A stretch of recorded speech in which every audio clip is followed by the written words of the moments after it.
اللہ تعالیٰ کا جو ایک تعارف ہے نا وہ ایک الگ موضوع ہے. آپ تھوڑے بہت گہری بات ہے میڈیا سے اٹیچ ہیں، اگر آپ تھوڑا سا پڑھیں تو سائنس یہ کہتی ہے کہ کتنے لاکھ زمینیں ہوں تو ایک سورج بنتا ہے، اور ایک گلیکسی کے اندر کتنے ہی سورج ہیں، اور ایک شاید کہکشاں میں کتنی گلیکسیز ہیں. ان سب کا بنانے والا وہ آپ کی بات سنیں. وہی بات جو عبداللہ بن مسعود کو اللہ کے نبی نے کہی کہ قرآن پڑھ کے سناؤ، تو وہ کہتا ہے یا رسول اللہ آپ صاحب قرآن ہیں، آپ سنائیں. تو اللہ کے نبی کہتے ہیں کہ عبداللہ اللہ مجھے یہ کہتا ہے کہ عبداللہ ابن مسعود سے قرآن سنو. تو وہ اچانک سے نا پھک ان کا رنگ ہو گیا. وہ کہتے ہیں یا اللہ یا رسول اللہ اللہ نے میرا نام لیا ہے؟ تو کہا جی ہاں، اللہ نام لے کر کہتے ہیں کہ عبداللہ ابن مسعود کا قرآن سنو. عبداللہ ابن مسعود چرواہا سوکھی ٹانگوں والا، چھوٹے قد والا. عمر رضی اللہ تعالیٰ عنہ بیٹھے ہوتے تھے اور یہ کھڑے ہوتے تھے، تو قد برابر تھا، قد بھی چھوٹا ہے. اور ایک صحابی دے بارے آندا ہے کہ وہ دی عمر 6 سال سی لیکن قرآن انہوں بڑا آندا سی. تو اللہ کے نبی نے اس کو اس کے قبیلے کا امام بنا کر بھیج دیا، اور اس کے پاس تہ بند باندھنے کے لیے کپڑا بھی نہیں تھا. تو اس نے ایک ہی کپڑا لیا، اب تو نہیں توتے، اس کو باندھ لیا، لیکن اس سے گھٹنے صحیح سے کور نہیں ہوتے تھے. یوں سمجھ لیں کہ گھٹنوں تک بڑی مشکل سے وہ کپڑا پہنچتا تھا، اور عمر اس کی کتنی ہے جی 6 سال.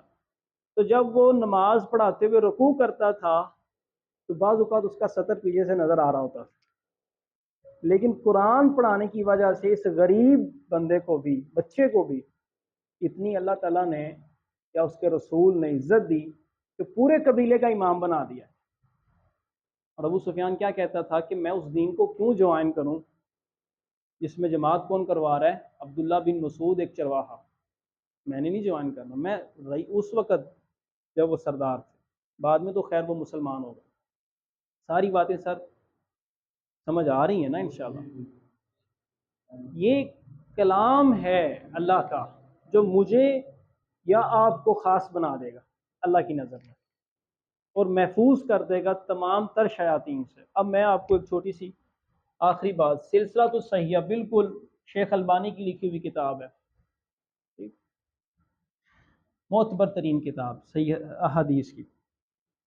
اس میں ایک واقعہ ہے، عبد الرحمن بن خنبش رضی اللہ تعالی عنہ کہتے ہیں کہ ایک رات بڑی بڑی گھاٹیوں سے کافی زیادہ شیاطین نازل ہوئے.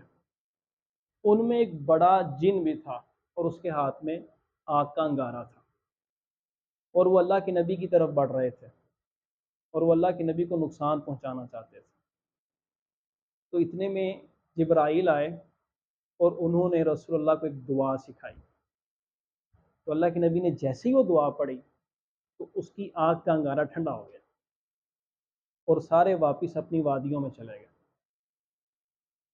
ایک پیغمبر کو جو کلمات سکھائے گئے ہیں جس کے ذریعے وہ ان شیاطین سے محفوظ ہونے کے لیے وہ پڑھ رہے ہیں، تو مجھے تو یہ لگتا ہے کہ ہمیں بھی وہ کلمات سیکھنے چاہیے، انہیں پڑھنا چاہیے. کم از کم صبح شام ایک ایک دفعہ تو پڑھیں نا جی. دوسرا واقعہ اس سے بھی زیادہ اہم ہے.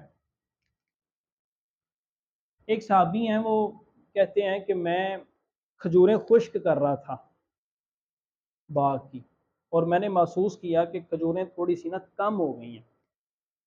تو میں نے غور کیا کہ درختوں کے پیچھے کوئی ایک جانور ہے جو چھپ کر کھجوریں کھاتا ہے، پھر چھپ جاتا ہے وہاں جا کے اس کی اوٹ میں. تو میں نے جب اس کے قریب جا کر دیکھا تو وہ ایک درندہ نما تھا، لیکن اس کی مشابہت جو تھی نا وہ ایک نابالغ لڑکے کی طرح تھی. تو میں نے اس سے پوچھا کہ تو جن ہے کہ انسان ہے؟ اس نے کہا جی میں جن.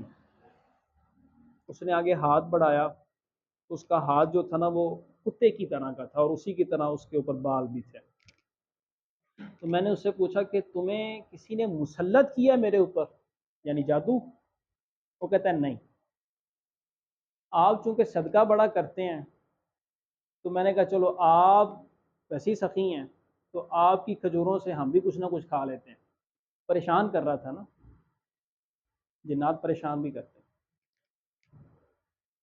تو وہ کہتے ہیں صحابی, میں نے اس سے پوچھا اگر میں نے تجھ سے پناہ لینی ہو